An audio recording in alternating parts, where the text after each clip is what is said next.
Hi everyone, welcome back to Jaren's Lit channel. So today in this video I will be analyzing a poem which is written by H.W. Longfellow, and this is a poem which is coming in the ICSE syllabus, especially in class 10th, and the poem goes by the name Haunted Houses. So in this video we'll be analyzing the poem. I'll first of all read about the poem and then we'll analyze the poem, and I'll just share a few thoughts which I felt while reading the poem. Okay, so first of all, let's go into the reading of the poem Haunted Houses by H.W. Longfellow. All houses wherein men have lived and died are haunted houses. Through the open doors, the harmless phantoms on their errands glide, with feet that make no sound upon the floors. We meet them at the doorway, on the stair, along the passages they come and go. Impalpable impressions on the air, a sense of something moving to and fro. There are more guests at table than the host invited. The illuminated hall is thronged with quiet, inoffensive ghosts, as silent as the pictures on the wall. The stranger at my fireside cannot see the forms I see, nor hear the sounds I hear. He but perceives what is, while unto me all that has been is visible and clear. We have no title deeds to house or lands, honors and occupants of earlier dates from graves forgotten stretch their dusty hands and hold immortally still their old estates. The spirit world around this world of sense floats like an atmosphere, and everywhere wafts through these earthly mist and vapors dense a vital breath of more ethereal air. Our little lives are kept in equipoise by opposite attractions and desires, the struggle of the instinct that enjoys and the more noble instinct that aspires. These perturbations, this perpetual jar of earthly wants and aspirations high, come from the influence of an unseen star, an undiscovered planet in our sky. And as the moon from some dark gate of cloud throws over sea a floating bridge of light, across whose trembling flanks our fancies crowd into the realm of mystery and night, so from the world of spirits there descends a bride of light, bridge of light, connecting it with this, over whose unsteady flow that sways and bends, wander our thoughts above the dark abyss. So for the students, this is a very familiar poem. I'm pretty much sure that you must have already covered this poem in your schools by this time. So before we get into the analysis of the poem as such, let me give you a brief introduction about H.W. Longfellow. He's an American poet. He was a poet who portrayed the American life, and he is a very important figure, especially in the development of American literature. His poetry have had a lot of significance, and he is very much known, or he is very much popular for his writings, particularly in the Gothic style or in the more of a horror or eerie style of writing. And this particular poem, Haunted Houses, falls very well into that category. So now coming back to this poem, Haunted Houses, here Longfellow is giving to his readers, or is trying to explain to his readers, a very important and a very vital thought, and that is the power of memory. Okay, so this is the most important aspect, or the most important theme that you can understand from the reading of this poem, that is the power of memory. Now, what is a memory? Memory are your thoughts, or the visions and the views and the pictures and images that you have in your mind about something which has happened already, right? It can be about an event, it can be about a person, it can be about a particular incident, it can be about a time period. For example, you have a fond memory of your childhood, or a good memory with your parents, or a memory of your first birthday, or a special birthday, or a special vacation that you cherish the most. So memory is a very vital part of our life, and it is something which we are very fond of and which we are all very familiar with. Now here Longfellow is telling us that the power of memory of our dead and loved dear ones. Okay, so this memory is about your dear ones who are not with you right now. They have departed from you, they have passed away, meaning they are dead right now. So the memory of the dead is so powerful that it is those memories, it is their memory which helps you to move forward. So even though this poem appears to be highly melancholic in tone, melancholic meaning very sad, but it is a very optimistic poem also on the other end.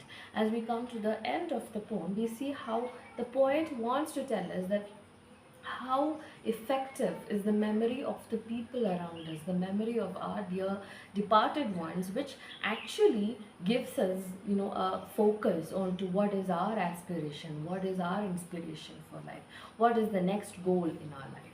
So, to begin with, the poem begins on a very light mode where the poet makes a very bold statement. He says that all houses wherein men have lived and died are haunted. So, this is the beginning statement, the opening statement. He's saying that every house is a haunted house. Now, how is it haunted? Because in every house somebody have lived, and a person who is born is bound to die.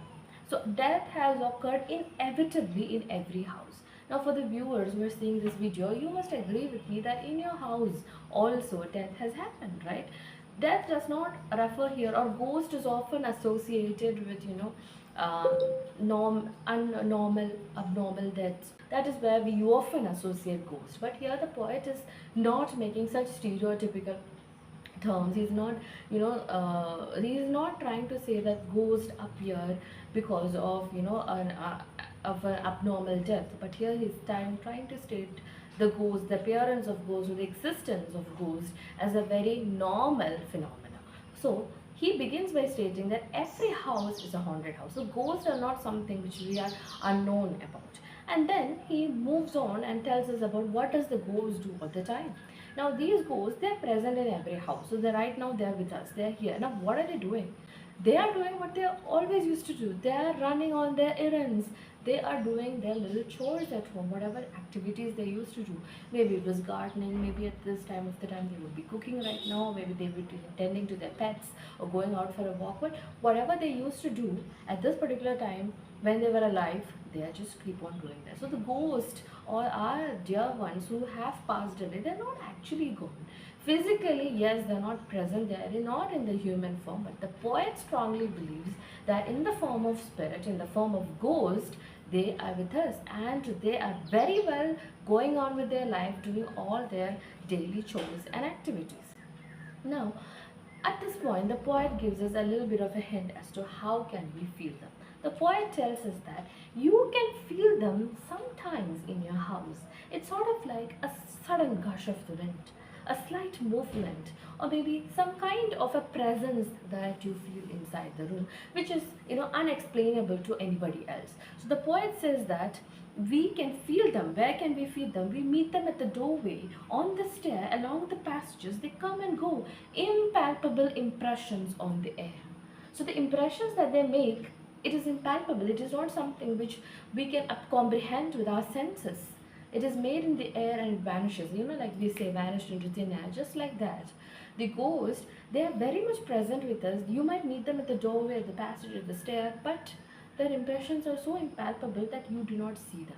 And then the poet gives a very important and a very very spectacular image where he says that, when you're sitting down for dinner or when you're sitting down for any kind of meal, the dining table is filled with these ghosts. They're thronging there. The illuminated hall is thronged with them. And the hosts are not aware of them because they've not invited them. They are uninvited. Now, in Indian tradition, usually we remember our dead ones whenever we have some kind of festivity or some special occasion comes in the family. We bid a token of love to them, we pray for them and remember them fondly. But not every day, right? When we are having meals, we don't think about our dear ones every time. But the poet is telling us that they are ever present with you. They are not vanishing anywhere. They're not gone anywhere. They're just right there across you on the table, sitting there with you while you're having your meal. And they're very much present whenever you have a celebration at home or even on your regular normal days. So this is the first half of the poem, and in this very first half of the poem, the poet has very meticulously used poetic devices like rhyme, and also the poetic devices such as simile and metaphor have been used. Now I'll just give you one example of the simile. As silent as the pictures on the wall. So the ghosts are so silent, they're just like the pictures that you see on the wall. Just like I've kept some pictures over here. These pictures are not speaking to me. They're very silent, but they're ever present. This picture is giving you a sudden memory of that moment which you've captured and kept there. And just like that, the ghost who are with you, they are very silent, but they are also telling you, or they are giving you a very powerful memory of that particular moment. All right, now this particular poem is also very much special because of its alliteration of the word, especially in the initial few paragraphs, stanzas. You can see the her sound repeating, so haunted houses, harmless, and all these words, which are also example of alliteration. Now as we move on to the second half of the poem, the poet is trying to, now who the speaker of the poem, this has been one of the points of controversy among many students and teachers as to this, the ghost is speaking. Actually it is not the ghost who is speaking in the poem, the poet persona is speaking. We have an objective person who is speaking here, who is not the poet itself, and you refer to that person as the poet persona. So the poet persona, in every poem, it is the poet persona who is speaking, who then takes upon the image of a particular character or a particular being. But here it is not the spirit, okay, it is somebody who is aware about all of these things. So it's not somebody who is part of that house, it's not somebody who is part of the ghost or the spirits, it's the poet persona who is aware of everything that's happening in the house. And so this very poet persona, same very poet persona, is telling us that whenever you have a visitor at your home, and that is the reference to the stranger. The stranger is the visitor who comes to your house. Okay, now you take them to the fireside. So since it's a reference to an American house, they have a fireside and they're sitting by the fireside, maybe having a cup of coffee or a tea, and they're having a talk about their day and why they've come and visited. Now even at that time, the person who is living in the house, that is the host, they are aware about the ghost, they are aware about the movement in the house, they are aware about some kind of an energy that they're feeling, they are aware about their dear ones always being present in the house. But at the same time, the stranger who is visiting their house, they are unaware. They are not able to have any connection with the spirits in the house. Why? Because they have not lived with this person. They do not share any fond memory with them.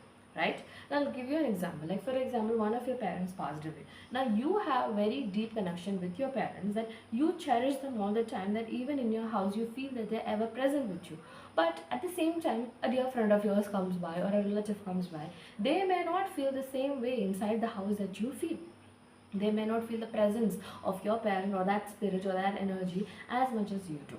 It's the same thing that in that particular stanza, the poet says that the stranger by my fireside cannot see all these things, but I am able to see the whole history of my family, of every single person who has passed away earlier than me, and how they are still thriving here and how they are ever present in the house. And then the poet comes to the realization, the poet persona comes to the realization, saying that, we are not the real owners of this world. We do not have anything to be called as ours. And here saying, the poet is saying that we do not have any title deeds. Everything is held in what means still by the dead. So whatever is yours is not actually yours. So whatever land you've acquired, even on legal papers, it might be in your name, but it actually belongs to the line of your ancestors who have earned it for you, who have passed it down to you. So everything that you have right now, that your little life is a sequence of the long series of lives lived by your ancestors or your elder generation. So you are trying to understand that even you're just next in line to be dead. You are not also an immortal person. You are going to be dead one day, and you will just become a memory. You will just going to join those spirits just like everybody else.